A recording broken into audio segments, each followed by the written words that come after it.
चलिए, तो आज हम अपने इस वीडियो में बेसिकली डिस्कस करेंगे कि ये वाला जो टॉपिक है ना, थोड़ा सा देखिए इसको। ये origin of replication, selectable marker, उसके बाद क्लोनिंग साइट, ठीक है ना, रिकॉग्निशन साइट, एंटीबायोटिक रेजिस्टेंस, फिर उसके बाद transformant, non transformant, recombinant, non recombinant, ये जो 4 डिफरेंट डिफरेंट टाइप के ये जो टर्म्स हैं, ठीक है, ये बच्चों को बहुत डिस्टर्ब करते हैं। ठीक है, तो इसको थोड़ा सा हम लोग ये, ठीक है, इसको हम अगर समझ लें कि सिर्फ ये जो टर्म्स हैं, इन टर्म्स का बेसिक मीनिंग क्या होता है, फिर हमारा कह रहे सर काम क्या हो जाएगा, आसान हो जाएगा। ठीक है ना। तो मान लीजिए इसको एक कहानी की तरह समझने की कोशिश करिए और आपको लास्ट तक, ठीक है, लाइन बाय लाइन एक एक बात, ठीक है, एकदम से क्लियर कट हो जानी है। इस बात की गारंटी दे रहे हैं हम। बस आपको क्या करना है, स्टेप बाय स्टेप आपको सुनना है। ठीक है ना। चलिए, उसके बाद हम लोग इसके अंदर इन्होंने क्या लिख रखा है उसको भी डिस्कस करेंगे। तो अब ये जो पूरा प्रोसेस है, इसमें हम कैसे चीज़ों को डील करना शुरू करेंगे, शुरुआत कहाँ से होनी है ना। मान लीजिए ये हमारे पास कोई प्लाज्मिड है, पहले सोचिए। ठीक है ना, प्लाज्मिड को बेसिकली हम लोग नाम क्या देते हैं, प्लाज्मिड को कहते हैं वेक्टर। मतलब कह रहे हैं ये वो पार्ट है जहाँ पे हमें अपने कह रहे हैं कि सर अपना जो हमारा कह रहे हैं कि सर डीएनए, ठीक है, जो जो डीएनए को हम काम में लेना चाहते हैं, ठीक है ना, उस फॉरेन डीएनए, या हम ऐसे बोल सकते हैं फॉरेन डीएनए, हमारे पास कह रहे हैं फॉरेन डीएनए है जिसे हम किसी प्लाज्मिड पे क्या करना चाहते हैं, जोड़ना चाहते हैं। ठीक है, तो अब मान लीजिए थोड़ी देर के लिए कि सर चलिए ठीक है, आपके पास ये कोई XYZ प्लाज्मिड है, ठीक है ना, ये प्लाज्मिड है हमारे पास, और ये हमारे पास कह रहे हैं कि सर ये हमारे पास डीएनए का सेगमेंट है। सोचिए, ठीक है, अब ये जो डीएनए का हमारा सेगमेंट है, इस डीएनए के सेगमेंट को हमें क्या करना है, इस प्लाज्मिड के साथ जोड़ना है, इस प्लाज्मिड के साथ जोड़ना है। ठीक है ना। अब यहीं से स्टेप बाय स्टेप समझने की कोशिश करिए। देखिए, तो अब सर डीएनए को जोड़ने के लिए तो ये तो पता चल रहा है कि इसका ये मीनिंग हुआ कि सर यहाँ पे आपको रेस्ट्रिक्शन एंडोन्यूक्लियेज, ये जो कह रहे हैं कि सर जो एंजाइम है इसकी ज़रूरत पड़ेगी। ठीक है ना। तो अगर हम सर ये जो भी हमारा कह रहे हैं कि ये प्लाज्मिड है, इस प्लाज्मिड के साथ, ठीक है, फॉरेन डीएनए जिसको हम इस प्लाज्मिड से क्या करना चाहते हैं, अटैच करना चाहते हैं, दोनों को रेस्ट्रिक्शन एंडोन्यूक्लियेज के साथ में अगर हम कह रहे हैं कि सर इनको छोड़ दें, ठीक है, इकट्ठे, तो होगा क्या क्या संभावना यहाँ पे बन सकती है, उसको थोड़ा-सा हम लोग देखने की कोशिश करेंगे। ठीक है ना? देखिए, ये थोड़ा-सा, ये हमारे पास कह रहे मान लीजिए थोड़ी देर के लिए टेस्ट ट्यूब है। ठीक है? तो इसके अंदर हमने क्या किया कि हमारे पास सर ये प्लाज़्मिड रहा, ठीक है? जिस पे कह रहे डीएनए को जोड़ना है, ये हमारे पास ये फॉरेन डीएनए है, ठीक है? जिसे कह रहे हैं कि इसमें जुड़ना है, और यहाँ पे कटर कौन है? Cutter restriction endonuclease. ये तो तीनों को हमने कह रहे हैं कि सर एक साथ छोड़ा, ठीक है। अब देखिए यहाँ पे थोड़ा सा ऐसे सोचना है इसको ना, ये जो एक्सपेरिमेंट है पूरा, ये एक्सपेरिमेंट किया जाता है बल्क में, तो ऐसे हमें नहीं सोचना है कि खाली एक ही होगा या कैसे। तो हम कैसे सोचेंगे इसको ना कि सर जैसे क्या क्या पॉसिबिलिटीज हो सकती हैं, पहले आप पॉसिबिलिटी पे सोचिए। ठीक है, अगर आपको पॉसिबिलिटी समझ में आ जाएगी, ठीक है, पॉसिबिलिटी आपको समझ में आ गई, तो कहानी हमारी कह रहे हैं कि क्लियर हो जाएगी। ठीक है ना। तो देखिए अब यहाँ से कह रहे हैं कि सर ये वाला जो प्रोसेस है, इसको हम कह रहे हैं कि प्रोसेस 1 इसको बोल रहे हैं। इसके बाद इसका रिजल्ट जो होगा वो क्या क्या, यहाँ पे क्या क्या संभावना हो सकती है। ठीक है ना। यहाँ पे संभावना ये हो सकती है कि सर फॉरेन डीएनए इस प्लाज्मिड के साथ जुड़ भी सकता है, या ऐसा हो सकता है सर फॉरेन डीएनए इस प्लाज्मिड के साथ ना जुड़े, फॉरेन डीएनए, ठीक है ना, प्लाज्मिड के साथ ना जुड़े। ये दोनों बातें हो सकती हैं। मतलब क्या हो सकता है कि सर ये जो फॉरेन डीएनए है वो फॉरेन डीएनए, ठीक है ना, फॉरेन डीएनए वो प्लाज्मिड के साथ जुड़ भी सकता है, और फॉरेन डीएनए प्लाज्मिड के साथ नहीं भी जुड़ सकता, दोनों संभावना है, ठीक है ना। तो अब इसके बाद कैसे है इसको देखिए, तो हमारे पास मतलब ये हो सकता है ना, अब देखिए जो प्लाज्मिड आएगा यहाँ से, प्लाज्मिड के बारे में थोड़ा सा सोचिए कि प्लाज्मिड सर मान लीजिए ये प्लाज्मिड रहा, ठीक है, और ये दूसरा प्लाज्मिड है, ठीक है। अब दोनों में सर अंतर क्या है, एक में कह रहे हैं कि हम ऐसे सोच सकते हैं ना कि यहाँ पे देखिए ये वो वाला प्लाज्मिड है जहाँ पे थोड़ी देर के लिए इसको हम कलर बना रहे हैं, ठीक है ना। तो कलर आप यहाँ इसको कलर कर सकते हैं, आपका जो एस्थेटिक सेंस है वो नहीं गड़बड़ होगा यहाँ से कि ये सर ये डीएनए है, ठीक है, जिसको हमने जोड़ना था। तो ये यहाँ पे क्या दिखाया हमने कि यहाँ पे जुड़ा, यहाँ पे क्या दिखाया है, यहाँ पे नहीं जुड़ा, तो जैसा प्लाज्मिड था वैसा रह गया, ठीक है। यानी ये कह रहे हैं कि एक पॉसिबिलिटी ये हो सकती है, एक पॉसिबिलिटी ये हो सकती है, दोनों पॉसिबिलिटी है, ठीक है ना। मतलब फॉरेन डीएनए प्लाज्मिड के साथ जुड़ भी सकता है और ऐसा भी हो सकता है कि सर फॉरेन डीएनए प्लाज्मिड के साथ ना जुड़े, ठीक है। अब क्या करेंगे, अब कह रहे हैं कि सर ये पूरा जो हमारे पास ये दोनों कॉम्बिनेशन है ना, ठीक है। अब अगला स्टेप क्या है, इनको हम किसी किसी कह रहे हैं कि सर किसी जैसे मान लीजिए बैक्टीरियल सेल है, ठीक है ना, कोई एक्स वाई जेड कह रहे हैं सेल है, मान लीजिए थोड़ी देर के लिए कि ये कोई बैक्टीरिया है, जिसको अब हम लोग क्या नाम दे रहे हैं कि ये होस्ट है, ठीक है ना। इस होस्ट के अंदर ये प्लाज्मिड को जाके क्या करना है, रेप्लिकेट करना है, डिवाइड करना है, ठीक है ना। तो अब मान लीजिए थोड़ी देर के लिए कि सर देखिए जब, ठीक है, देखिए जैसे कि बैक्टीरिया के केस में कह रहे हैं कि क्या क्या हम सोच सकते हैं, इसको कैसे कैसे सोच सकते हैं ना। तो ऐसा हो सकता है कि एक केस आए, ठीक है, देखिए एक केस ऐसा हो सकता है कि सर बैक्टीरिया के अंदर प्लाज्मिड की एंट्री हो जाए, बैक्टीरिया के अंदर प्लाज्मिड की एंट्री हो जाए। पहली संभावना ये है कि सर प्लाज्मिड चला जाए, तो पहले पहले नंबर पे हम क्या बोल सकते हैं, सर प्लाज्मिड की एंट्री हो गई, ऐसे सोचिए कि प्लाज्मिड प्लाज्मिड की, या इसको ऐसे, ठीक है, प्लाज्मिड ऐसे कहिए ना कि प्लाज्मिड की एंट्री हो गई।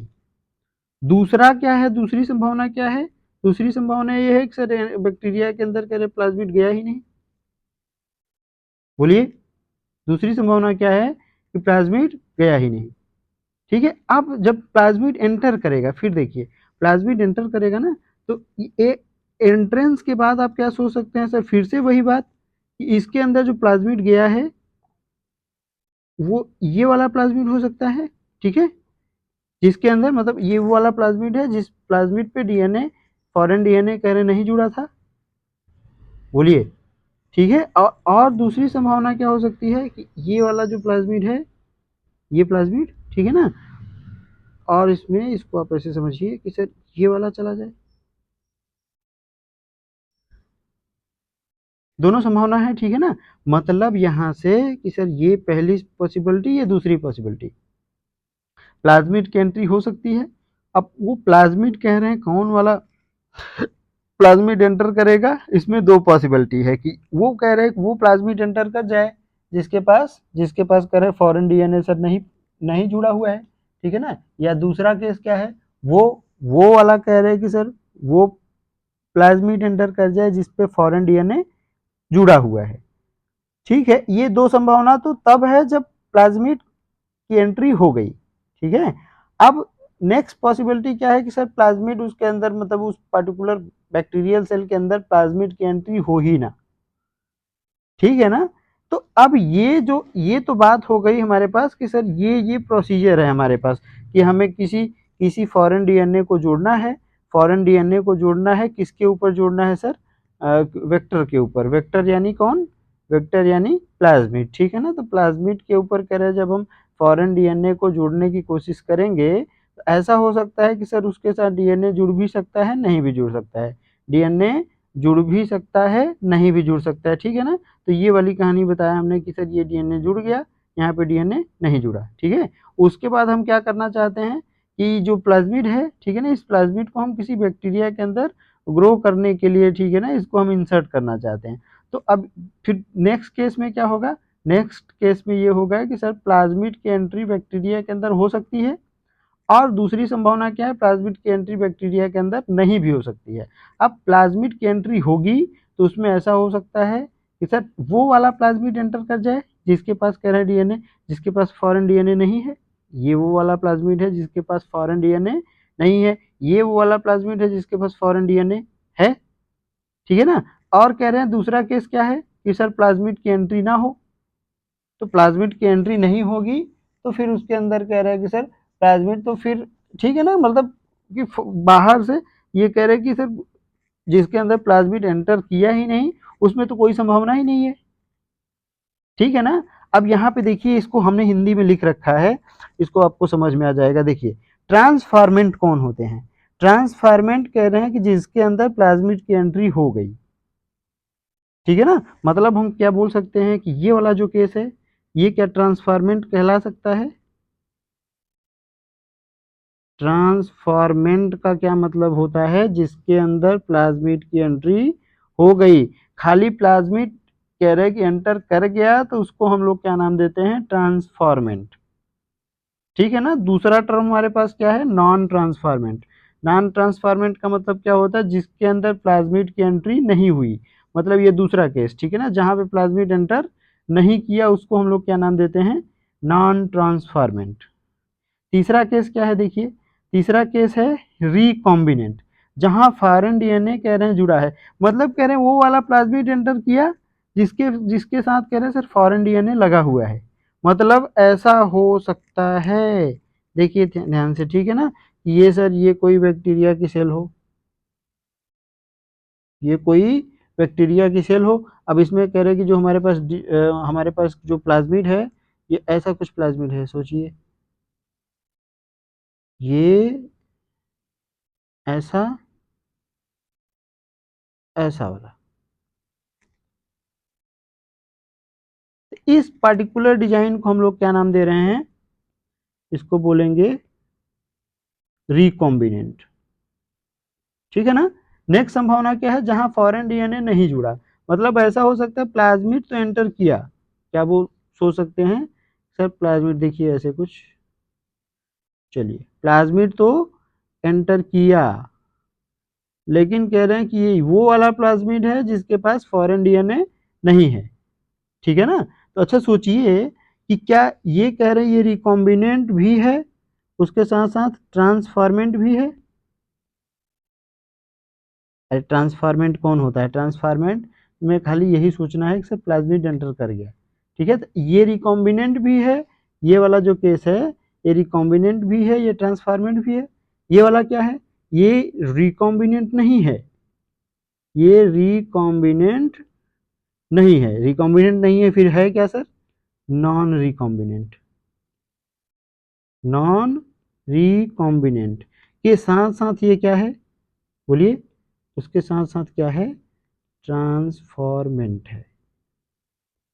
तो ट्रांसफॉर्मेंट का मतलब कह रहे हैं कि सर प्लाज्मिड एंटर कर जाए, अब वो कह रहे हैं कि सर फॉरेन डीएनए वाला प्लाज्मिड एंटर करे चाहे सिंपल प्लाज्मिड एंटर करे, ठीक है ना, कोई भी प्लाज्मिड अगर उसके पास है तो उसको हम लोग क्या नाम देते हैं, ट्रांसफॉर्मेंट, ठीक है। तो यहाँ पे ये चारों संभावनाएं जो हैं ये आपको पता चल गया, तो अब आगे हमें पढ़ना लिखना सीखना हमारा काम बहुत आसान होने जा रहा है। देखिए अब इसको ध्यान से ना, अब यहाँ पे क्या लिख रहे हैं पहले लाइन में, the following are the feature that are required for facilitate cloning into a vector, ठीक है ना। इसका मतलब है कह रहे हैं कि the following are the feature, मतलब ये कुछ ऐसे फीचर हैं दैट आर रिक्वायर्ड जो जरूरी होंगे टू फैसिलिटेट, फैसिलिटेट करना मतलब होता है किसी चीज को आसान करना, क्लोनिंग इनटू अ वेक्टर मतलब कह रहे हैं किसी वेक्टर को हमें कह रहे हैं क्लोन कराना है, ठीक है। तो उसमें कह रहे हैं कि सर ये कुछ जरूरी बातें हैं जिन्हें हमें ध्यान में रखना है। पहला पॉइंट क्या लिख रखा है इन्होंने, ओरिजिन ऑफ रेप्लिकेशन। देखिए ओरिजिन ऑफ रेप्लिकेशन का क्या मतलब होता है, समझिए इसको, this is a sequence from where replication start. तो सबसे पहला पॉइंट ये आपको याद रखना है, ओरिजिन ऑफ रेप्लिकेशन जैसा उसका नाम है ऐसा लगता है कि सर रेप्लिकेशन की शुरुआत जहां से होगी उसी उसी पॉइंट को हम लोग क्या नाम देंगे, origin of replication. This is a sequence from where, this is a sequence from where, ठीक है ना. Replication start at any piece of DNA, किसी भी डीएनए के पीस को, DNA when linked to this sequence, जब आप किसी पीस ऑफ डीएनए को, ठीक है ना, इस सीक्वेंस के साथ यानी ओरिजिन ऑफ रेप्लिकेशन वाले सीक्वेंस के साथ can be made to replicate with in the host cell, उसको अगर जोड़ देते हैं, ठीक है ना, अगर उसको आप कह रहे हैं जोड़ देते हैं, तो वो कह रहे हैं कि वो जो जैसे जैसे कह रहे हैं कि वो डिवाइड करेगा, तो आपका जो फॉरेन डीएनए है वो भी डिवाइड करता चला जाएगा. देखिए, this sequence is also responsible for controlling the copy number. ये जो कह रहे हैं कि सर सीक्वेंस है यानी ओरिजिन ऑफ रेप्लिकेशन, ये क्या करता है, responsible for controlling the copy number of linked DNA. मतलब लिंक्ड डीएनए, जो डीएनए कह रहे हैं कि आपने जोड़ा है, वो डीएनए कितनी बार कह रहे हैं कि वो उसका कॉपी या कितनी कॉपी तैयार होगा. This sequence is also responsible for controlling the copy number of linked DNA.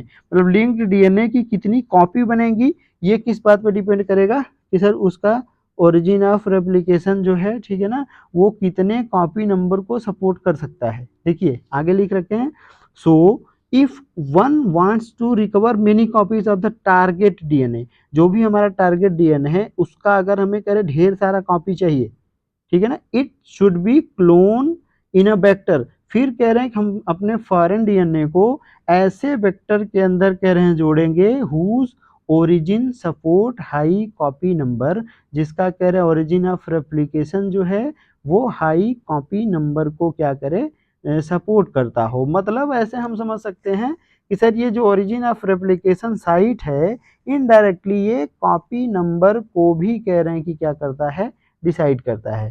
कि मतलब कह रहे हैं कि किसी का कितना कितना कह रहे हैं कि नंबर तैयार होगा, ये उसका ओरिजिन ऑफ रेप्लिकेशन जो कह रहे हैं कि साइट है वो डिसाइड करता है.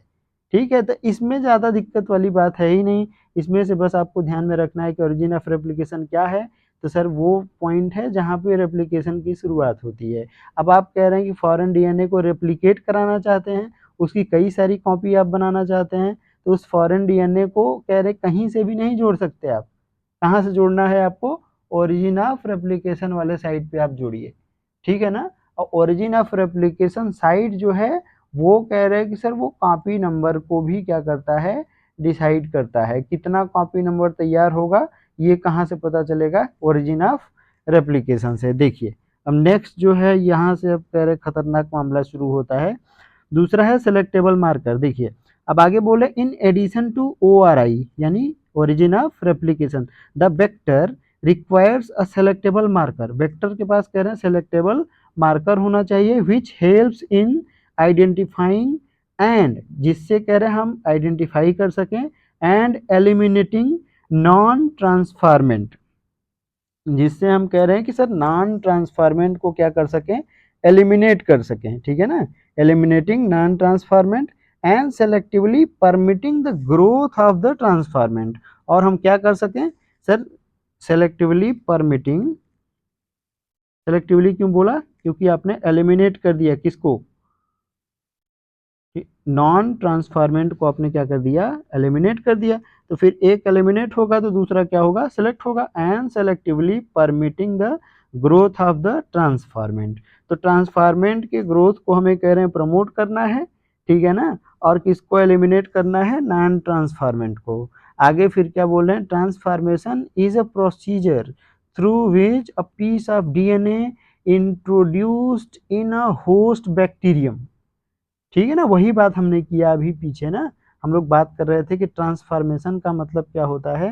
कह रहे transformation is a procedure through which a piece of DNA is introduce in a host bacterium. ठीक है ना. होस्ट बैक्टीरियम के अंदर कह रहे हैं कि सर किसी कह रहे हैं कि सर पीस ऑफ डीएनए को हम क्या कर सकते हैं. अच्छा ये अभी बहुत क्लियर कट आपको नहीं हो पाएगा, थोड़ा सा जैसे जैसे आगे बात होगी वो और ज़्यादा क्लियरिटी आपको आएगी. ठीक है ना.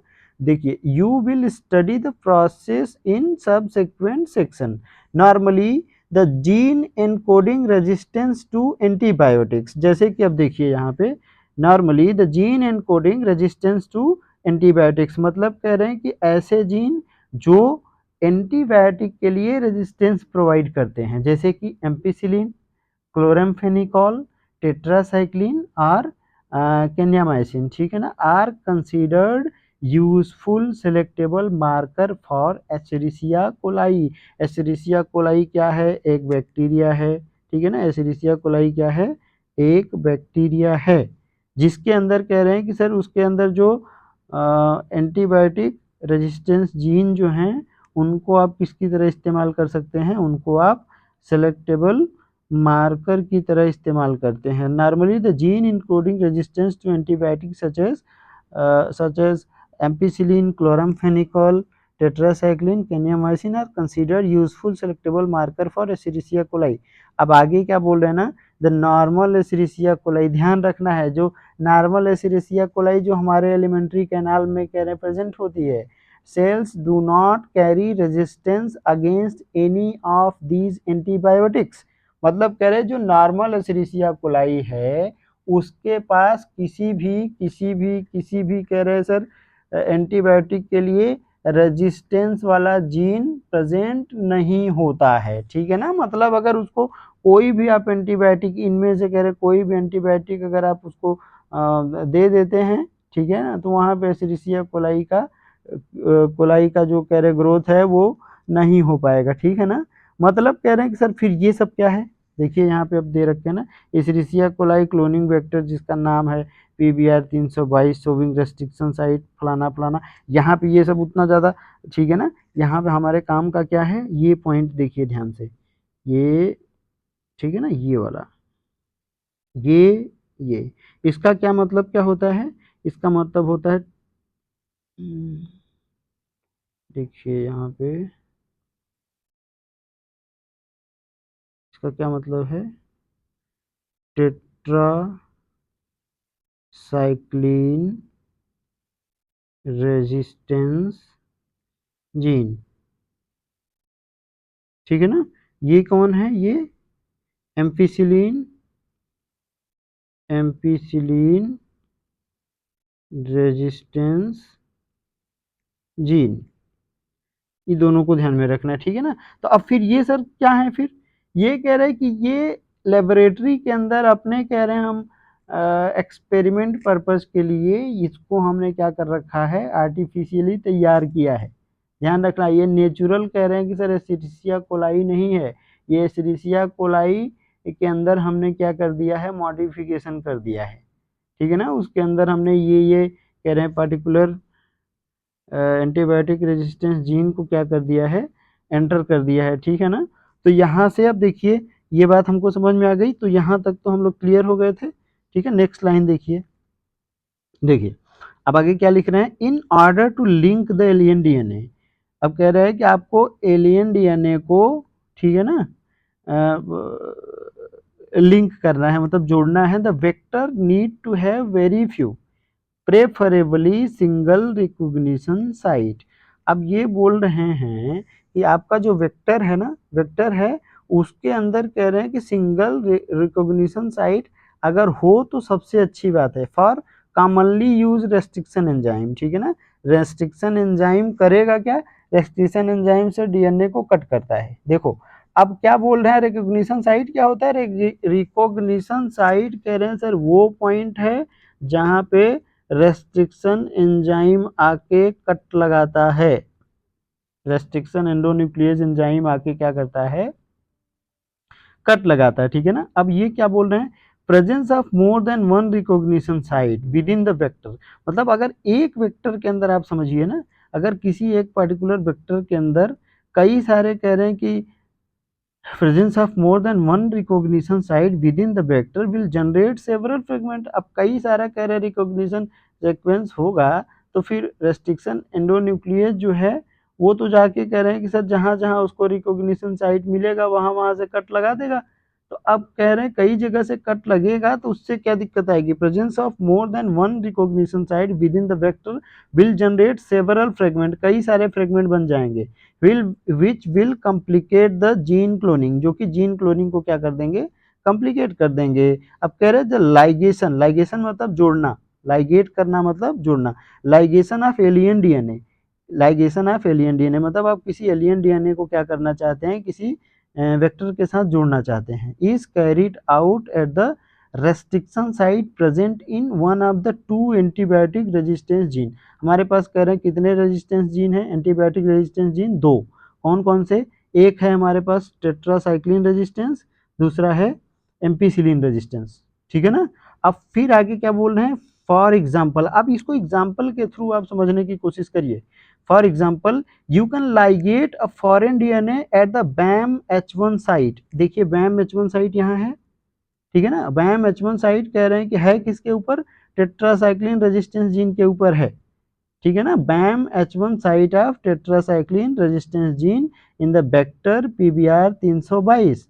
अब क्या बोल रहे हैं आगे? The recombinant plasmid, the recombinant plasmid will lose tetracycline resistance. देखिए अब ये क्या बोलने की कोशिश कर रहे हैं ना कि सर हमारे पास जो प्लाज्मिड है, देखिए अगर ये कह रहे हैं कि अगर टेट्रासाइक्लिन रेजिस्टेंस जीन के ऊपर अगर एंडोन्यूक्लियस ने कट लगाया और यहाँ पे आपने कह रहे हैं कोई भी हमारे पास कह रहे हैं सर फॉरेन डीएनए है, ठीक है ना, इस फॉरेन डीएनए को हमने इसके ऊपर जोड़ दिया, ठीक है ना। तो ऐसा करने से क्या होगा कि टेट्रासाइक्लिन रेजिस्टेंस जीन का जो कह रहे हैं कि सर जो अस्तित्व है वो क्या हो जाएगा? वो खत्म हो जाएगा, ठीक है ना। तो जैसे ही कह रहे हैं कि सर इसके पास से टेट्रासाइक्लिन रेजिस्टेंस जीन गायब होगा, बोलिए, मतलब कह रहे हैं टेट्रासाइक्लिन रेजिस्टेंस जीन गायब होने का मतलब अब उसके पास, उस पर्टिकुलर वेक्टर के पास टेट्रासाइक्लिन के अगेंस्ट जो रेजिस्टेंस पावर था वो क्या हो गया? खत्म हो गया,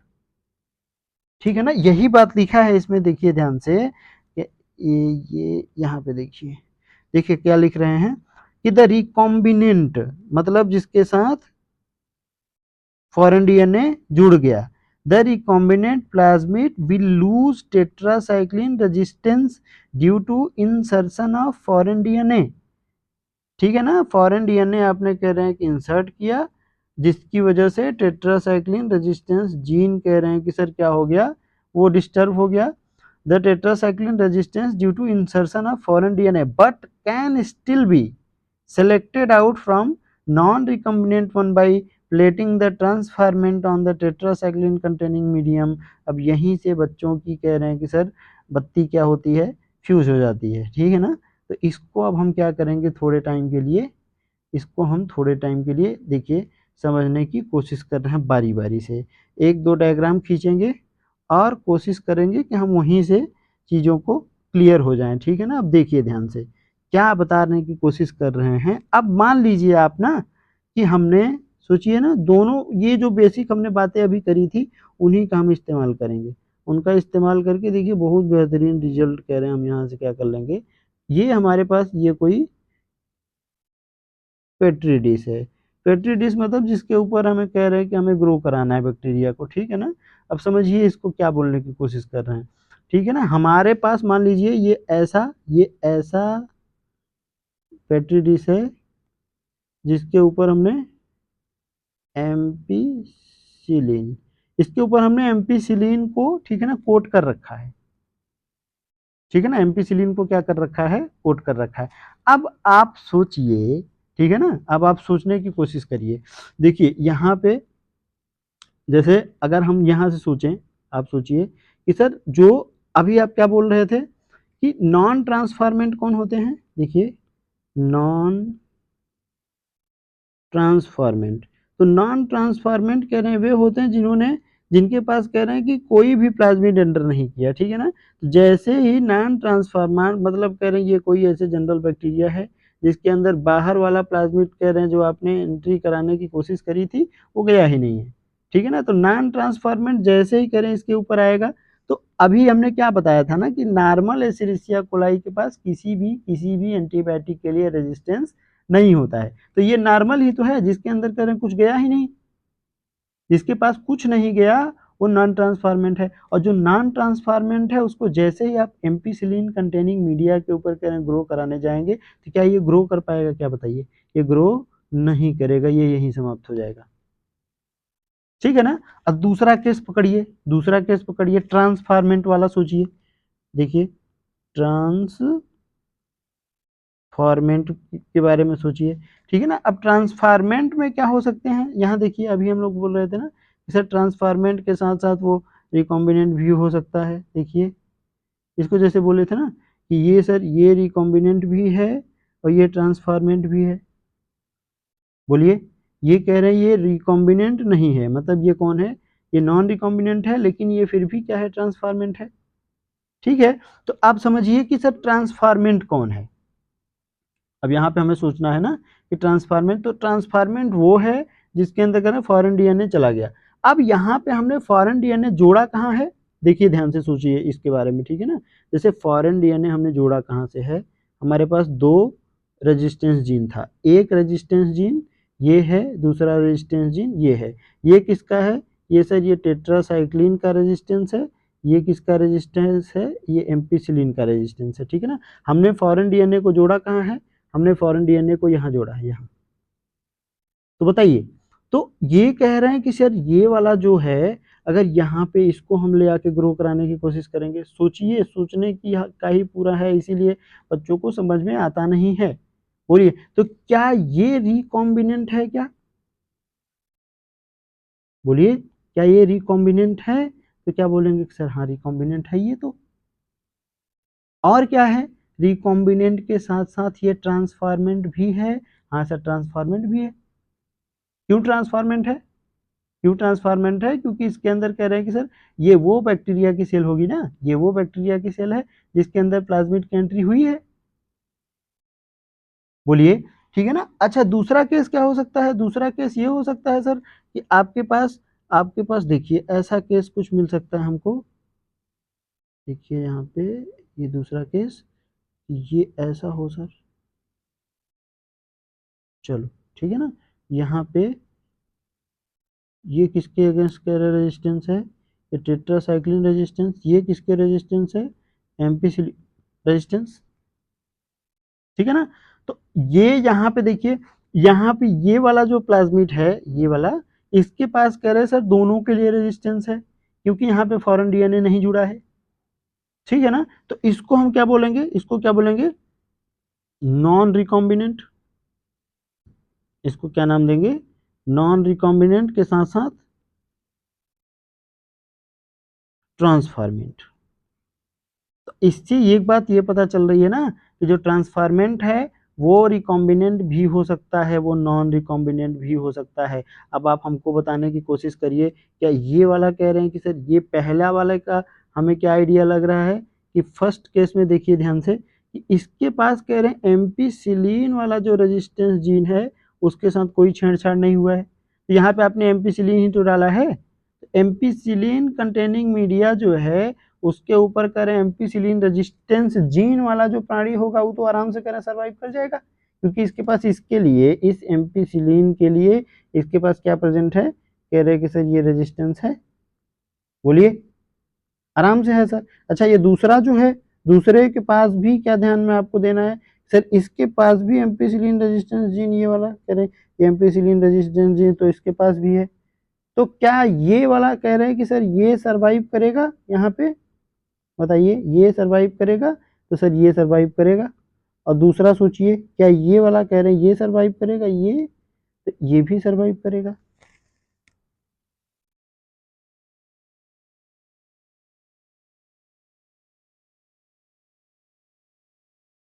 ठीक है ना।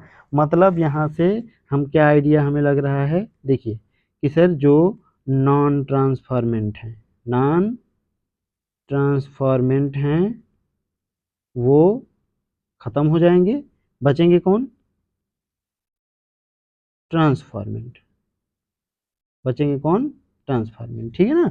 अब कह रहे हैं कि ये जो आपके ट्रांसफॉर्मेंट हैं, ट्रांसफॉर्मेंट में कह रहे हैं कि हमारे पास सर रिकॉम्बिनेंट हैं और कौन है, नॉन रिकॉम्बिनेंट है, ठीक है ना। अब इनको क्या करना है ना, इनको क्या करना है, इनको एक दूसरे मीडिया पे ले जाके ग्रो कराना है। अब देखिए, अब दूसरा कह रहे हैं हम कल्चर मीडिया तैयार कर रहे हैं, देखिए ध्यान से, ये हाँ, दूसरा कह रहे हैं हमारे पास ये कल्चर मीडिया है, ठीक है ना, जिसके अंदर हम क्या इस्तेमाल करेंगे, अब टेट्रासाइक्लिन, क्या इस्तेमाल करेंगे, टेट्रासाइक्लिन। अब देखिए टेट्रासाइक्लिन कंटेनिंग मीडिया के ऊपर, ठीक है ना, अब कह रहे हैं कि अगर आप ट्रांसफॉर्मेंट को ले आके ग्रो कराने की कोशिश करिए।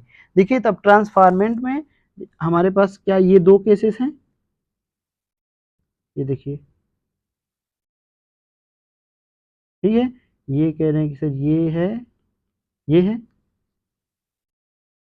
ठीक है। दूसरा क्या है,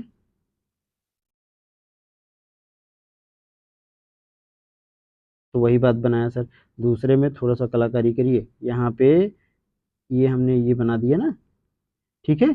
ये कह रही है फॉरेन डीएनए जूड़ा वाला, ये कह रहे प्लाज्मिड है, ठीक है। तो ये कौन है, ये कौन था, अच्छा ये तो पता चल गया कि सर ये ट्रांसफार्मेंट तो दोनों हैं, ट्रांसफार्मेंट तो दोनों हैं, लेकिन कह रहे हैं कि सर ये वाला कौन है, ये देखिए, तो इसके पास क्या बोलेंगे, देखिए ध्यान से ना, इसके पास कह रहे हैं टेट्रासाइक्लिन रेजिस्टेंस जीन भी है, इसके पास एम्पीसिलिन रेजिस्टेंस जीन भी है। तो क्या ये कह रहे हैं कि ये टेट्रासाइक्लिन कंटेनिंग मीडिया पे ये वाला कह रहे हैं सर्वाइव कर जाएगा, ये बिल्कुल करेगा सर। और इसका कह रहे हैं कि सर इसके पास एम्पीसिलिन रेजिस्टेंस जीन तो है, लेकिन इसके पास टेट्रासाइक्लिन रेजिस्टेंस जीन क्या हो गया है, समाप्त हो गया। इसको ध्यान से देखिए, ये है सर हमारे पास टेट्रासाइक्लिन रेजिस्टेंस जीन, लेकिन टेट्रासाइक्लिन रेजिस्टेंस जीन के ऊपर आपने फॉरेन डीएनए को जोड़ दिया। तो क्या ये वाला कह रहे हैं कि हमारे पास जो ये कॉम्बिनेशन है ये यहाँ पे सरवाइव करेगा, तो ये सर ये यहाँ पे सरवाइव नहीं करेगा, ठीक है ना, ये सरवाइव यहाँ पे नहीं करेगा। तो अगर आपसे अब हम सवाल पूछें कि आपको ट्रांसफॉर्मेंट और नॉन ट्रांसफॉर्मेंट में अंतर कैसे क्रिएट हुआ, ठीक है ना। तो ये बात तो हमें पता चल गया कि सर जो नॉन ट्रांसफॉर्मेंट होगा उसके पास किसी के लिए रेजिस्टेंस नहीं होगा, ठीक है ना। तो वो तो उसको तो आप किसी भी कह रहे हैं कि सर एंटीबायोटिक के ऊपर आप ग्रो कराने की कोशिश करेंगे तो वो मर ही जाना है। ट्रांसफॉर्मेंट में कह रहे हैं सर, ट्रांसफॉर्मेंट में हमारे पास कह रहे हैं कि सर ये हम बोल सकते हैं ना कि फॉरेन डीएनए जुड़ भी सकता है और नहीं भी जुड़ सकता है। जुड़ा तो उसको क्या नाम दिया, जुड़ा तो रिकॉम्बिनेंट, नहीं जुड़ा तो नॉन रिकॉम्बिनेंट। लेकिन कह रहे हैं कि सर एम्पिसिलिन कंटेनिंग मीडिया के ऊपर जब हमने रिकॉम्बिनेंट या नॉन रिकॉम्बिनेंट किसी को भी ग्रो कराया तो वो कह रहे उस केस में सर दोनों ग्रो कर गए, ठीक बात है, ठीक है ना। मतलब ट्रांसफॉर्मेंट जो हैं वो एम्पीसिलिन मीडिया के ऊपर करे ग्रो कर जाएंगे।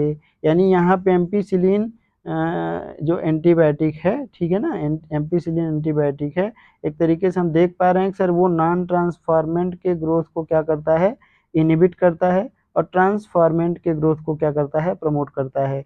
दूसरे केस में क्या बताया हमने कि दूसरे केस में सर हम टेट्रासाइक्लिन कंटेनिंग मीडिया के ऊपर करें इनको ग्रो कराना चाहते हैं, किसको, ट्रांसफॉर्मेंट को। अब ट्रांसफॉर्मेंट में कह रहे हैं हमारे पास रिकॉम्बिनेंट भी है और नॉन रिकॉम्बिनेंट भी है, ठीक है ना। तो जो नॉन रिकॉम्बिनेंट है, ध्यान से देखिए, जो नॉन रिकॉम्बिनेंट है यानी जिससे फॉरेन डीएनए नहीं जुड़ा, उसके पास एम्पीसिलिन का भी रेजिस्टेंस है, उसके पास टेट्रासाइक्लिन का भी रेजिस्टेंस है, बोलिए। तो जिसके पास दोनों रेजिस्टेंस है तो उसको तो कहीं भी आप ग्रो कराएंगे वो ग्रो कर ही जाएगा, ठीक है ना। लेकिन रिकॉम्बिनेंट को जब आपने टेट्रासाइक्लिन कंटेनिंग मीडिया के ऊपर डाला तो रिकॉम्बिनेंट कहने सर मर गए। रिकॉम्बिनेंट क्यों मर गए, क्योंकि उनका जो टेट्रासाइक्लिन रेजिस्टेंस जीन है उसके ऊपर आपने फॉरेन डीएनए को क्या कर दिया था, जोड़ दिया था, ठीक है। इतनी कहानी आपको पता चल जाएगी तब फिर ये बात यहाँ पे जो लिख रखी है इन्होंने ना, वो बात आपको पता चलेगी। देखिए अब क्या बोल रहा है, the recombinant plasmid will lose tetracycline resistance due to insertion of foreign DNA but can still be selected out from non-recombinant one by plating the transferment on tetracycline containing medium। आगे फिर क्या लिख रखा है, the transformant growing on ampicillin containing medium are then, देखिए ये क्या लिख रहा है ना, द ट्रांसफॉर्मेंट। तो ट्रांसफॉर्मेंट कौन था, याद करिए, ट्रांसफॉर्मेंट वो था, यहाँ पे ट्रांसफॉर्मेंट जैसे अभी हमने बनाया था थोड़ा देर पहले, डायग्राम याद करिए, ट्रांसफॉर्मेंट कौन था, जिसके अंदर कह रहे सर प्लाज्मिड की एंट्री हो गई थी। अब प्लाज्मिड कह रहे हैं, प्लाज्मिड में ये दो केस था, ठीक है, तो यहाँ पे कह रहे हैं ये एम्पिसिलिन रेजिस्टेंस, ये भी कह रहे हैं एम्पिसिलिन रेजिस्टेंस। ठीक है, अब यहाँ पे ये टेट्रासाइक्लिन, मान लीजिए ये टेट्रासाइक्लिन रेजिस्टेंस जीन था, तो इसके ऊपर आपने फॉरेन डीएनए को क्या कर दिया था, जोड़ दिया था। तो आपने फॉरेन डीएनए को जोड़ा तो यहाँ पे टेट्रासाइक्लिन की रेजिस्टेंस जो जीन था उसका काम खत्म हो गया। दूसरा वाला जो था उसके पास कह रहे हैं कि एम्पिसिलिन और टेट्रासाइक्लिन दोनों के लिए कह रहे हैं कि रेजिस्टेंस है। ठीक है ना, देखिए क्या बोलने की कोशिश कर रहे हैं कि the recombinant plasmid will lose tetracycline resistance due to insertion of foreign DNA but can still be selected out from non-recombinant one by plating the transferment on tetracycline containing medium। आगे क्या लिखने की कोशिश कर रहा है, ध्यान से देखिए ना, the transformant growing on ampicillin containing medium. पहले कह रहे हैं कि सर ट्रांसफॉर्मेंट, देखिए पहले हमने केस में क्या किया कि एम्पिसिलिन कंटेनिंग मीडिया के ऊपर हमने ट्रांसफॉर्मेंट और नॉन ट्रांसफॉर्मेंट दोनों को इकट्ठे कह रहे हैं कि ग्रो कराने की कोशिश करी। तो उसमें से ट्रांसफॉर्मेंट जो हैं वो तो कुल कह रहे हैं जिंदा रहे, क्योंकि उनके पास एमपी दोनों कह रहे हैं जो ट्रांसफॉर्मेंट में दोनों मतलब रिकॉम्बिनेंट और नॉन रिकॉम्बिनेंट हैं, दोनों के पास एम्पिसिलिन रेजिस्टेंस जीन अभी भी है। तो उसको जब आपने एम्पिसिलिन कंटेनिंग मीडिया के ऊपर ग्रो कराया तो ट्रांसफॉर्मेंट तो बच गए। देखिए वही बात लिखा है ना, the transformant growing on ampicillin containing media are then transferred on a medium containing tetracycline. उसके बाद उसको आपने कौन से मीडिया के ऊपर कह रहे हैं कि सर कौन से मीडिया के ऊपर उसको आपने मतलब ग्रो करने के लिए छोड़ा, तो अब टेट्रासाइक्लिन के ऊपर डालना है। अब टेट्रासाइक्लिन के ऊपर कौन ग्रो करेगा, देखिए the recombinant will grow in ampicillin containing medium. तो जो रिकॉम्बिनेंट होगा वो तो एम्पिसिलिन मीडिया के ऊपर करे ग्रो कर ही जाएगा, क्योंकि उसके पास एम्पिसिलिन रेजिस्टेंस जीन है। रिकॉम्बिनेंट के पास कह रहे हैं कि सर जीन कौन सा नहीं है, इसके पास देखिए रेजिस्टेंस, देखिए रिकॉम्बिनेंट जो है ना, रिकॉम्बिनेंट के पास एम्पिसिलिन रेजिस्टेंस जीन है, टेट्रासाइक्लिन रेजिस्टेंस जीन नहीं है। यानी the recombinant will grow in ampicillin containing media. ये तो एम्पिसिलिन कंटेनिंग मीडिया के ऊपर ग्रो करवा ही करेगा आराम से, but not on that containing tetracycline. Tetracycline के ऊपर ग्रो नहीं कर पाएगा, क्यों? क्योंकि टेट्रासाइक्लिन रेजिस्टेंस जीन उसका सर क्या हो गया है, डिस्टर्ब हो गया है। बट नॉन रिकॉम्बिनेंट, ध्यान से देखिए कितना बेहतरीन लाइन है, बट नॉन रिकॉम्बिनेंट। अब नॉन रिकॉम्बिनेंट कौन था, but non recombinant, sir non recombinant वो था जिसके पास एम्पिसिलिन रेजिस्टेंस जीन भी है और टेट्रासाइक्लिन रेजिस्टेंस जीन भी है, यानी दोनों कह रहे हैं कि ये दोनों जीन है। ठीक है ना, but not on that containing tetracycline. But आगे लिख रहा है non recombinant will grow on the medium containing both the antibiotics. तो नॉन रिकॉम्बिनेंट दोनों के ऊपर ग्रो किया, क्यों? क्योंकि उसके पास दोनों के लिए रेजिस्टेंस है सर, दोनों के ऊपर वो ग्रो किया क्योंकि उसके पास दोनों के लिए रेजिस्टेंस है। ठीक है ना, अब ये आगे इसमें आगे क्या बोल रहे हैं, देखिए इन this case one antibiotic resistance gene helps in selecting the transformant. एक जीन ने, ठीक है ना, एक जीन ने हेल्प किया सेलेक्टिंग द ट्रांसफॉर्मेंट। कैसे, कौन सा जीन हो सकता है, ये कौन सा जीन है, एक जीन, ये सर ये एम्पिसिलिन रेजिस्टेंस जीन है। बोलिए एम्पिसिलिन रेजिस्टेंस जीन क्यों है, क्योंकि देखिए यहाँ पे बोला इन this case one antibiotic resistance gene helps in selecting the transformant. तो ट्रांसफॉर्मेंट में कह रहे हैं कि सर दोनों पॉसिबल है। बताइए पहले एक केस जो रिकॉम्बिनेंट होगा, बोलिए जैसे ट्रांसफॉर्मेंट में यहाँ पे हम लोग कैसे सोच सकते हैं, ट्रांसफॉर्मेंट में सर ये रिकॉम्बिनेंट भी हो सकता है नॉन रिकॉम्बिनेंट भी हो सकता है। जब रिकॉम्बिनेंट होगा तो इस केस में क्या होगा, देखिए इस केस में टेट्रासाइक्लिन रेजिस्टेंस जीन नहीं होगा लेकिन एम्पिसिलिन रेजिस्टेंस जीन होगा। नॉन रिकॉम्बिनेंट का क्या मतलब है, इसके पास सर टेट्रासाइक्लिन रेजिस्टेंस जीन भी होगा और एम्पिसिलिन रेजिस्टेंस जीन भी होगा। बोलिए, ठीक है ना, इन this case one antibiotic resistance gene helps in selecting the transformant. मतलब एम्पिसिलिन कह रहे हैं कि जो रेजिस्टेंस जीन है उसने एक तरीके से ऐसे देखिए ना कि उसने क्या किया, in this case one antibiotic resistance gene helps in selecting the transformant where the other antibiotic resistance gene, दूसरा कह रहे हैं जो एंटीबायोटिक रेजिस्टेंस जीन है उसको क्या बोल रहे हैं, टेट्रासाइक्लिन रेजिस्टेंस जीन, ठीक है ना, इनएक्टिवेटेड। अच्छा यही तो इनएक्टिवेट हुआ था, फॉरेन डीएनए आपने इसी के ऊपर जोड़ा था ना, inactivated due to insertion of alien DNA, ये कह रहे हैं ये क्या हो गया, ये इनएक्टिवेट हो गया, and helps in selection of recombinant. तो जो वही तो बात किया हमने ना कि जो रिकॉम्बिनेंट थे, फिर से लास्ट टाइम बता रहे हैं, जो रिकॉम्बिनेंट हैं, ठीक है ना, जो रिकॉम्बिनेंट हैं उनके पास क्या दिक्कत है सर, रिकॉम्बिनेंट में टेट्रासाइक्लिन रेजिस्टेंस जीन नहीं है, लेकिन इसके पास कह रहे हैं एम्पिसिलिन रेजिस्टेंस जीन कह रहे हैं होगा, ठीक है ना। तो हमने क्या बताया था आपसे, हमने क्या बताया कि जब आपने टेट्रासाइक्लिन कंटेनिंग मीडिया के ऊपर जब ग्रो कराया, याद करिए, टेट्रासाइक्लिन कंटेनिंग मीडिया के ऊपर कह रहे हैं ग्रो करा रहे हैं, तो जो रिकॉम्बिनेंट है, आप समझिए ना, रिकॉम्बिनेंट के पास कह रहे हैं टेट्रासाइक्लिन का रेजिस्टेंस है, तो टेट्रासाइक्लिन का रेजिस्टेंस नहीं है, इसलिए रिकॉम्बिनेंट कह रहे हैं ग्रो नहीं किया। लेकिन क्या नॉन रिकॉम्बिनेंट कह रहे हैं अभी भी ग्रो करेगा, तो सर वो तो कर भी करेगा क्योंकि उसके पास एम्पिसिलिन रेजिस्टेंस जीन भी है, उसके पास टेट्रासाइक्लिन रेजिस्टेंस जीन भी है, ठीक है ना। तो इस केस में जो टेट्रासाइक्लिन रेजिस्टेंस जीन है उसने क्या बताया कि टेट्रासाइक्लिन रेजिस्टेंस जीन का कह रहे हैं कि सर इनएक्टिवेशन हो गया, जिसकी वजह से ये यहाँ पे टेट्रासाइक्लिन कंटेनिंग मीडिया में ग्रो नहीं कर पाया, ठीक है। और देखिए अब यहीं से क्लियर कर लीजिए, एम्पिसिलिन में क्या बोले थे हम, एम्पिसिलिन में देखिए, एम्पिसिलिन कंटेनिंग मीडिया में देखिए रिकॉम्बिनेंट और नॉन रिकॉम्बिनेंट, तो रिकॉम्बिनेंट के पास भी एम्पिसिलिन रेजिस्टेंस जीन था और नॉन रिकॉम्बिनेंट के पास भी एम्पिसिलिन रेजिस्टेंस था, तो इसलिए इस जीन ने देखिए, इस जीन ने सर दोनों को, मतलब रिकॉम्बिनेंट हो चाहे नॉन रिकॉम्बिनेंट हो, दोनों ग्रो किए किसके ऊपर, एम्पिसिलिन कंटेनिंग मीडिया के ऊपर।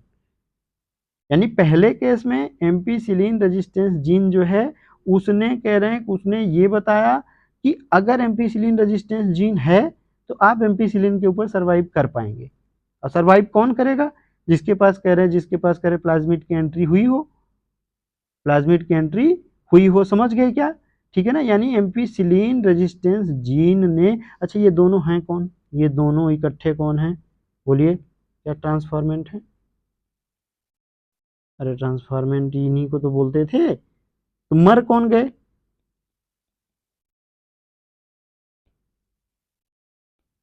मरे कौन, नॉन ट्रांसफॉर्मेंट, क्यों, क्योंकि नॉन ट्रांसफॉर्मेंट के पास सर किसी के लिए रेजिस्टेंस नहीं है, सही हो गया, यहाँ तक ये बात लिख रखे, and help in selection of recombinant, तो पता चल गया कि कैसे आप सेलेक्ट करेंगे कि कौन रिकॉम्बिनेंट, जो मर गया वो रिकॉम्बिनेंट था, जो जिंदा है वो नॉन रिकॉम्बिनेंट है।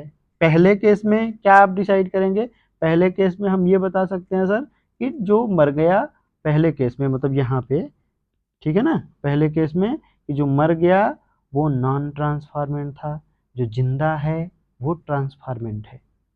अब जो ट्रांसफॉर्मेंट है उसमें रिकॉम्बिनेंट कौन है, नॉन रिकॉम्बिनेंट कौन है, इसके लिए आपको दूसरा कह रहे हैं कि मीडिया चाहिए, ठीक है ना, जिसके अंदर कह रहे हैं कि आप क्या ग्रो कराइए, किसके अंदर ग्रो कराइए, इसको टेट्रासाइक्लिन के अंदर ग्रो कराइए, तो टेट्रासाइक्लिन के अंदर कौन ग्रो करेगा, जिसके पास उसका रेजिस्टेंस होगा, तो जो नॉन रिकॉम्बिनेंट है उसके पास रेजिस्टेंस दोनों के लिए है, और जो रिकॉम्बिनेंट है वो रिकॉम्बिनेंट इसीलिए है क्योंकि आपने एलियन डीएनए को, ठीक है ना, फॉरेन डीएनए को कहाँ जोड़ा है, कहाँ जोड़ा है सर, उसको जोड़ा है टेट्रासाइक्लिन रेजिस्टेंस जीन वाले साइट के ऊपर, इसलिए उसके अंदर कह रहे हैं कि सर टेट्रासाइक्लिन के अगेंस्ट जो रेजिस्टेंस है वो क्या हो गया, समाप्त हो गया। यहाँ तक समझ गए, चलिए सर समझ में आ गया, ठीक है ना। मतलब ये वाला जो यहाँ पे एक लाइन लिखी है इन्होंने ना, ये वाला, इसमें कंफ्यूज मत करिएगा, इसको थोड़ा सा पहले इसको पढ़िए फिर नीचे देखिए कैसे हम बता दे रहे हैं, देखिए जैसे यहाँ पे है ना, For example, you can ligate foreign DNA at the BAM H1 site of tetracycline gene in the vector इतना, ठीक है. The recombinant plasmid will lose tetracycline resistance due to insertion of foreign DNA, but can still be selected out from non-recombinant one by plating the transferment on the tetracycline containing medium. इसको कायदे से कह रहे हैं कि इसको दूसरे paragraph में आना चाहिए. पहले आप इसको देखिए, यहाँ से इसको यहाँ समझिए, फिर ये वाली लाइन आपको समझ में आएगी. ठीक है, पहले the transformant growing on ampicillin containing medium are then transferred on the medium containing tetracycline. पहले उनको कहाँ ग्रो कराइए, एम्पिसिलिन कंटेनिंग मीडिया के ऊपर, फिर कहाँ ले जाइए, टेट्रासाइक्लिन के ऊपर.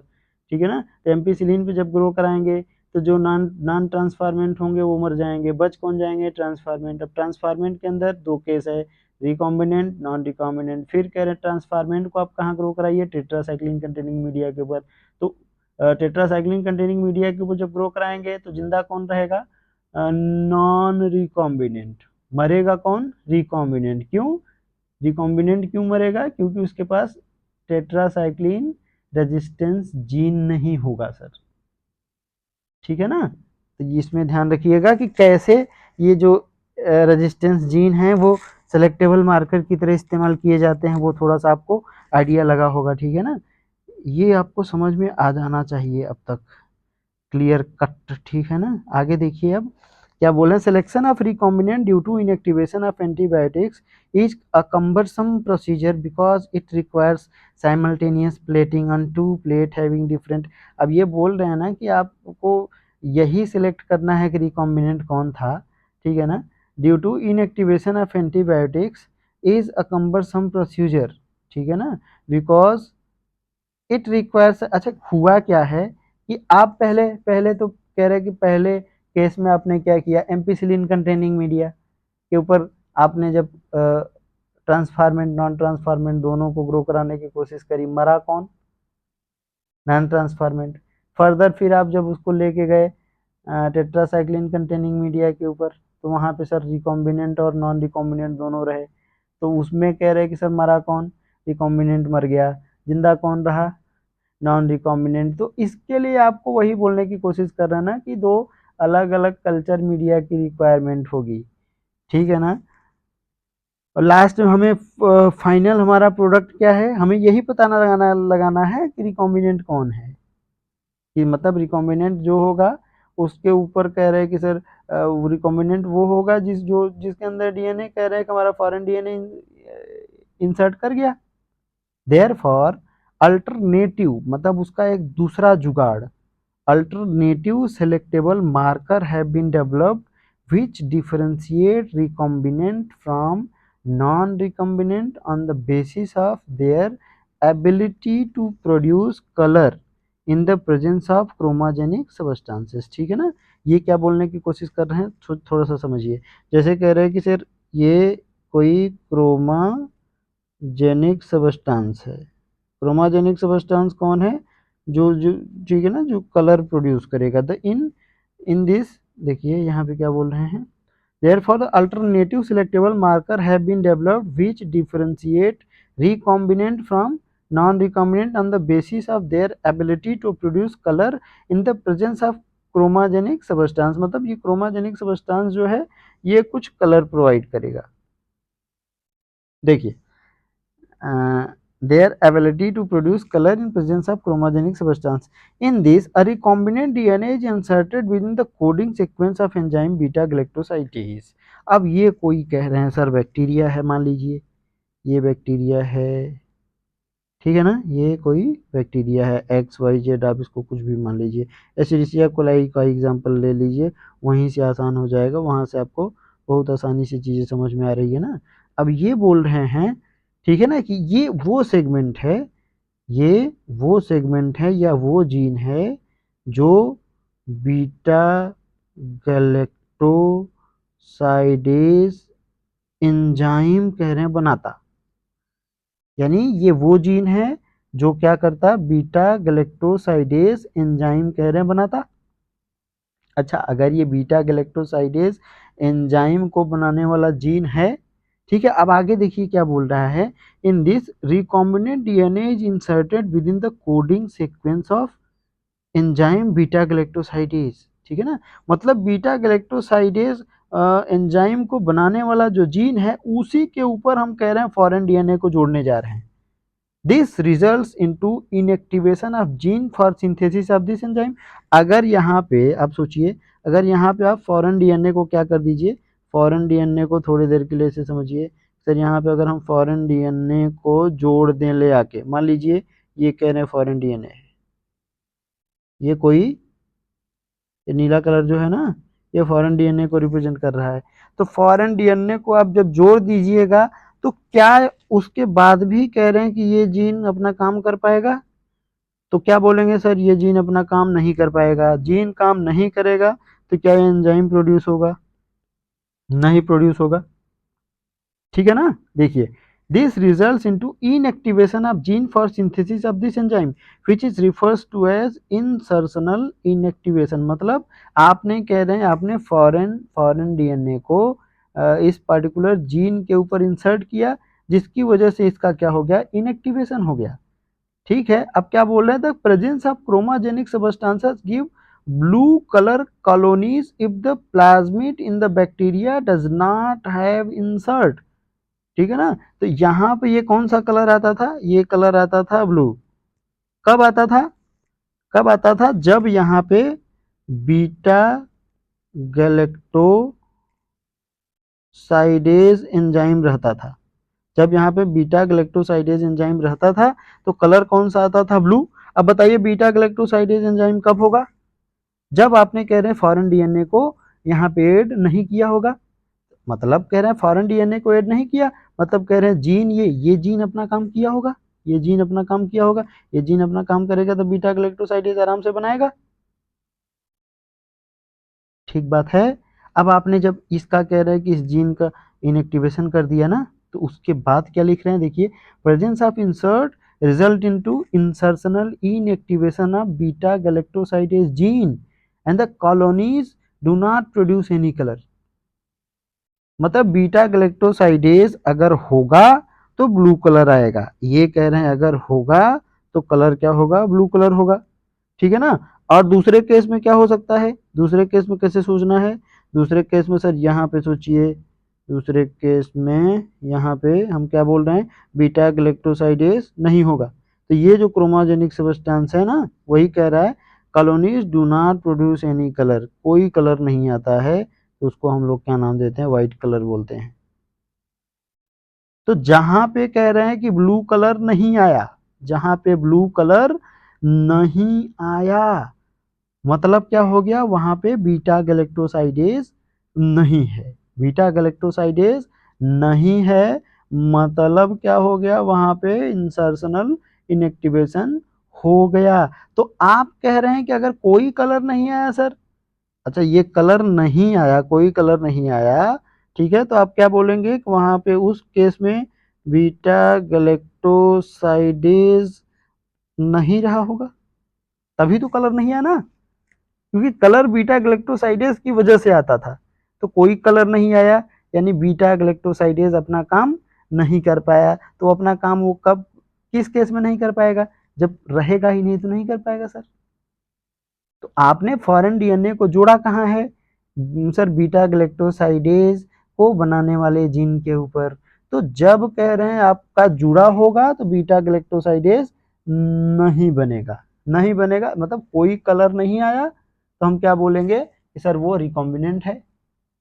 अगर ब्लू कलर आ गया तो हम क्या बोलेंगे उसको, नॉन रिकॉम्बिनेंट है, सिंपल। तो अब यहाँ में इस वाले केस में आप खाली एक पर्टिकुलर कह रहे हैं सेगमेंट को डिस्टर्ब करके और कलर के बेसिस पे आप ये पता कर सकते हैं कि कौन रिकॉम्बिनेंट है कौन नॉन रिकॉम्बिनेंट है। जबकि पहले वाले केस में, ठीक है ना, सेलेक्टेबल मार्कर वाले केस में आप कह रहे हैं कि आपको क्या करना पड़ेगा, पहले दो दो ठो कल्चर मीडिया बनाइए, फिर वहाँ से कह रहे हैं सर ट्रांसफार्मेंट को नॉन ट्रांसफार्मेंट से पहले अलग करिए, फिर ट्रांसफार्मेंट को ले जाइए टेट्रासाइक्लिन के ऊपर, वहाँ फिर आपको रिकॉम्बिनेंट मरेगा, नॉन रिकॉम्बिनेंट बचेगा। तो ये कह रहे हैं कि इतना झंझट करने से अच्छा है कि आप कह रहे हैं कि सर आप ये डिसाइड कर लो कि ये बीटा गैलेक्टोसाइडेज एंजाइम को बनाने वाला जीन है, उसके ऊपर कह रहे हैं हमने फॉरेन डीएनए जोड़ दिया तो बीटा गैलेक्टोसाइडेज नहीं बना पाएगा, बीटा गैलेक्टोसाइडेज नहीं बनेगा, तो कह रहे हैं ब्लू कलर नहीं मिलेगा। तो जब ब्लू कलर नहीं आएगा तो हम बोल देंगे सर रिकॉम्बिनेंट। अब ब्लू कलर आ गया तो हम क्या बोलेंगे, नॉन रिकॉम्बिनेंट। ठीक है ना। आई होप कि थोड़ा सा यहाँ पर आपको क्लियर हुआ होगा। Thanks for watching. ठीक है ना, मिलते हैं नेक्स्ट वीडियो में।